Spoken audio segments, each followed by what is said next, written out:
Bueno, antes que todo una aclaración, lo de régimen autoritario lo cambié directamente por dictadura militar, porque en realidad eso de régimen autoritario era como el concepto que se usaba en los 80 para los análisis en los que no se podía hablar así. Y bueno, ahí tenemos una imagen que es bastante parecida a las que mostraba Tamane sobre la campaña del terror, pero que esta vez hacen alusión al esfuerzo que Chile debe emprender en pos de la reconstrucción de la nación, ¿no es cierto? Entonces podemos ver desde ya una continuidad del extremo, y la idea más o menos de lo que vamos a hablar ahora. Entonces ahí está el tema, el nombre de la ponencia y un epígrafe que es bastante indicativo de cuál es el trasfondo de esta ponencia. Yo desde acá no me alcanzo a leer muy bien por la pizarra, pero ustedes que es un extracto de la declaración de principio de la Junta de Gobierno. Bien. Una breve fundamentación. Desde el presente, una fundamentación desde el presente, hoy vemos que el espacio público está ocupado en gran medida por un duopolio de las comunicaciones que está conformado por las empresas periodísticas del Mercurio y Copesa. Ambos tienen respectivamente como diario estandarte el Mercurio y La Tercera. Sus dueños son respectivamente también Agustín Edwards y Álvaro Sayet. Estos dos medios no solamente abarcan económicamente el espectro informativo, sino que también ideológicamente. Entonces podemos plantear que este duopolio no es solamente como se tiende a pensar este concepto una cuestión empresarial, sino también ideológica. ¿Ya?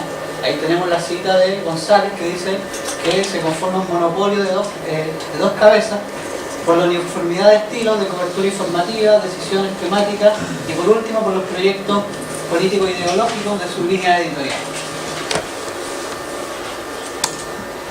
Ahora, una fundamentación desde el pasado. El estudio de la dictadura militar como institución que controla el aparato estatal generalmente ha sido estudiada desde dos ámbitos. Primero, la implantación irreductible a nivel macro de este modelo económico neoliberal, que era contrario al desarrollo que venía viviendo el país antes del golpe de Estado, y por otro lado la manera violenta en que fue implantado, que es el tema relacionado con los derechos humanos. Sin embargo, el régimen autoritario o la dictadura militar pretendía también dentro de sus planes prolongarse en el poder, lo que también le significaba buscar su legitimación en la sociedad, ¿ya? Y ese tema dentro de la dictadura militar me parece que está poco estudiado. Y en ese sentido, estudiar los medios de comunicación de masa, en este caso la prensa, parece central porque es una de las trincheras desde la que la dictadura buscó esta legitimidad. Ahora otra fundamentación un poco más desde la historia como herramienta política. Cuando digo como herramienta política no me refiero sencillamente al proselitismo o a la demanda, ¿no es cierto?, sino que al análisis, a la historia como análisis para el correcto accionar en pos de los objetivos. ¿Ya? Entonces tenemos que principalmente en la historiografía de izquierda últimamente hemos asistido al debate de que si estudiarnos a nosotros mismos o al enemigo. ¿Ya? Aquí yo trato de plantear que si estamos en una lucha, bueno, también en toda lucha habría que estudiar el campo de batalla en el que estamos disputando. Entonces, me parece que uno de esos frentes de ese campo de batalla es también la cultura. ¿Ya? No quiero decir con esto que la cultura sea una cuestión neutral, sino que también es el resultado de las mismas tensiones sociales que se están dando, pero al mismo tiempo se constituye en un marco sobre el cual nosotros pensamos nuestra acción. ¿Ya? Y eso me parece muy importante, un campo de estudio para la historia política. Entonces, retomando, ¿cuál es la hipótesis que voy a plantear? La idea es sostener que el duopolio que hoy existe en la prensa no es el resultado simplemente de una política improvisada ejercida desde la derecha una vez que termina la dictadura en los 90, sino que es el corolario de un desarrollo de este duopolio que se da desde el golpe de Estado. ¿Ya? Ahora bien, para analizar los medios de comunicación me voy a ceñir a la idea de perfil periodístico que desarrolla Eduardo Santa Cruz, que es bastante afín con lo que ya he dicho sobre la cultura como marco, etc. Lo cito: el perfil periodístico es la identidad del medio en su dinámica de interrelaciones y mutuas determinaciones e influencias con su contexto. Por ende, el perfil que identifica a un medio es una construcción inacabada, cambiante, móvil dentro de los límites de una época y una sociedad, y a la vez que transformando y actuando sobre ello. O sea, no llegar y ver qué es lo que está diciendo la prensa, sino que ver por qué lo está diciendo y cómo lo está diciendo, y si lo está diciendo de acuerdo a su contexto. O sea, por qué actúa como actúa. En ese sentido es como tratar de trocar de repente, eslogan un poco proselitista que nosotros usamos cuando decimos el mercurio miente o los medios mienten, ¿no es cierto? La idea es apuntar a una cuestión un poco más profunda y decir que los medios lo que hacen en realidad es construir realidad, ¿ya? Y esa realidad que construyen no es una cuestión que simplemente lo hagan desde su plan inicial o ideal, sino que lo hacen analizando también, leyendo también su contexto cultural, ¿ya? Bien. Ahora, los antecedentes al golpe de Estado. Bueno, ya Mane nos habló un poco sobre la campaña de Torrobar y cuál era el contexto, pero añadir que previo al golpe de Estado, si bien la situación era bastante tensa y el Estado de respeto a las libertades de información y expresión y los marcos jurídicos democráticos existían, si bien estaban fuertemente tensionados por la situación política, sí existía un abanico ideológico amplio que interpelaba a todos los sectores sociales desde sus propios intereses. Entonces lo que se da acá en términos de contenido es lo que se llama una función de filtro. La función de filtro en realidad se explica en oposición a la de agenda temática. Después vamos a ver lo de agenda temática. Pero por ahora decir que el filtro corresponde a que como son muchos medios de diferentes tendencias, que todos están dando información de los acontecimientos que a cada uno les conviene, el otro medio está obligado a responder. Entonces, más que controlar lo que se informa, lo que se intenta controlar es la interpretación del hecho, hasta qué punto se puede, o sea, en la medida que se informa, cuál es la lectura que se le da a eso, o sea, como filtrar los hechos, ¿no es cierto? Ya. Antes de entrar a esto de la confrontación con lo que es la agenda temática, primero, digamos, ¿por qué hablamos de duopolio durante la dictadura militar? Bueno, luego del golpe de Estado, la prensa de izquierda obviamente fue automáticamente censurada. La prensa de ultraderecha se autocensuró, ¿no es cierto? Como el diario Tribuna, que pertenecía al Partido Nacional, la revista PEC, todo esto. Desapareció toda esta prensa como de ultraderecha. Lo que sí permaneció eran los periódicos, los diarios que tenían un carácter empresarial, que no tenían una finalidad eminentemente política, ¿ya? Estos diarios fueron 3, ¿ya?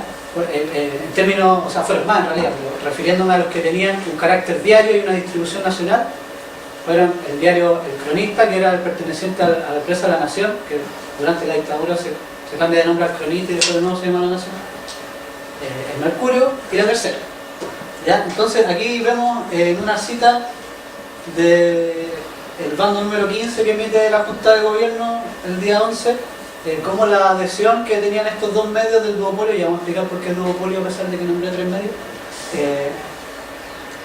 se constata, ¿no es cierto?, esta adhesión al régimen militar en esta cita en la que dice, ¿no es cierto?, como primera medida precautoria durante el día 12 de septiembre de 1973 se ha autorizado solamente la emisión de los siguientes diarios: El Mercurio y La Tercera de la Hora. Paulatinamente se irán autorizando otras publicaciones. Se considerará que las empresas no indicadas en este bando deben considerarse de hecho clausuradas. O sea, es como el permiso oficial que le da a la dictadura a este duopolio, y es en realidad, si bien después se van a permitir algunas otras publicaciones, ¿no es cierto?, como el diario La Prensa, por ejemplo, que es de la ADC, pero igual va a cerrar muy luego, por abril, febrero del 74, o sea, ya a los meses. Se ve aquí que estos dos medios, por su tendencia natural hacia la derecha, su carácter empresarial, lo que también va a estar acorde con el modelo neoliberal que se va a implantar, van a ser los medios desde los que la dictadura va a buscar su legitimidad.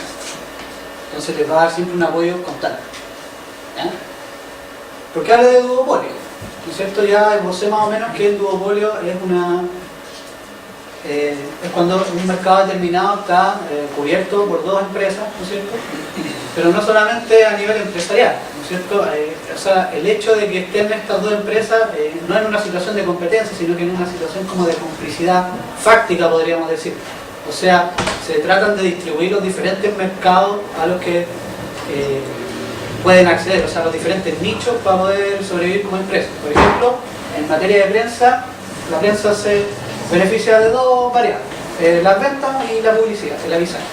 Entonces, realísticamente vamos a obtener que el mercurio se va a centrar, por ejemplo, en las ventas, en el avisaje y la tercera en las ventas, ¿ya? Que además en términos de lectoría, el mercurio va a interpelar a los sectores, a las clases medias y altas, y la tercera a las clases medias y bajas. Entonces tenemos que se reparten los mercados y conviven de una manera más o menos armónica los dos medios, ¿verdad? Entonces esta cuestión empresarial ideológicamente, discursivamente también va a tener sus implicancias. Ya, aquí en los datos tenemos, ¿no es cierto?, porque en realidad el cronista no es considerado dentro del duopolio. ¿Ah? Ahí tenemos la cantidad de activos que tienen las empresas arriba, en 1977 millones de dólares, el mercurio tiene 33,6 millones de dólares, la tercera 11, el cronista 13. ¿Ya? En venta, el mercurio son 29,1 millones de dólares, la tercera 11 y el cronista 4,5, y así, ¿no es cierto? Lo mismo con el patrimonio. En realidad el cronista, además de recolectar poca ganancia y ser una empresa pequeña, importante parte de esa ganancia no la extraía únicamente de sus ventas ni del avisaje, sino que también de otras cosas que hacía la empresa periodística La Nación, como el diario oficial, que no tienen carácter ideológico, sino como las mismas trabajos que se encargaban de hacer en los talleres de La Nación.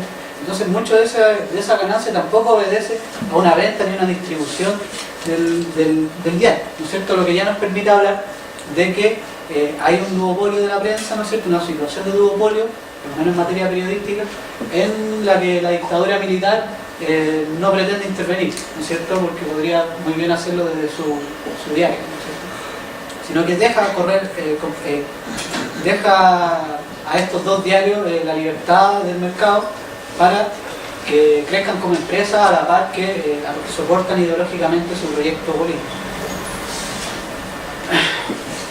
Ahora veamos cuál es el perfil periodístico de los dos diarios. Primero desde su línea editorial, lo que podríamos decir el proyecto ideal, ¿no es cierto? Desde su fundación como empresa periodística, en 1900 el Mercurio se constituye como el paradigma del periodismo informativo, ¿ya? El periodismo informativo lo que hace es separar los hechos de las opiniones y conserva una neutralidad afectiva hacia lo que informa.